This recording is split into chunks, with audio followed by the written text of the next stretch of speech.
بسم اللہ الرحمن الرحیم۔ امان اللہ کی درویش اور بیمار والدہ نے اس کے حوالے سے کیا پیش گوئی کی تھی؟ امان اللہ کو اداکار اور کامیڈین کس نے بنایا؟ نامور پاکستانی کامیڈین امان اللہ کے ماموں خورشید حسین نے انسنے حقائق بیان کر دیے۔ امان اللہ کی پیدائش گوجرانوالہ کے علاقہ کاموں کی کے گاؤں پنڈ اوانا والا میں ہوئی۔ ان کے والد لاہور میں ایک قوال پارٹی کے ساتھ کام کرتے تھے۔ امان اللہ کی والدہ اکثر بیمار رہتیں اور درویش طبیعت کی مالک ایک خاتون تھیں۔ وہ امان اللہ کی شرارتیں دیکھ کر پیش گوئی کرتی تھیں کہ میں تو نہیں دیکھ سکوں گی مگر ایک دنیا امان اللہ کی باتوں پر ہنسے گی اور داد دے گی۔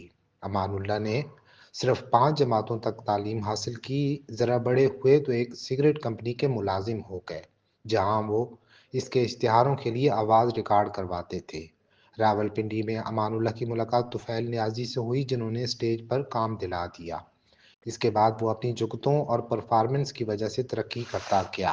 امان اللہ میرا شاگرد بھی تھا، دوست بھی اور ہمراز بھی۔ اس کی پہلی شادی اپنی خالہ کی بیٹی سے ہوئی، دوسری شادی اس کے والد کے قوال دوست کی بیٹی سے ہوئی، جبکہ تیسری شادی کے لیے اس نے اپنے ساتھ ڈراموں میں کام کرنے والی ایک لڑکی کا انتخاب کیا۔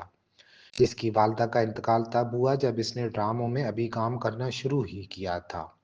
جب امان اللہ مشہور تھا تو ہم اس کے لیے آپ سے تم اور تم سے تو ہو گئے۔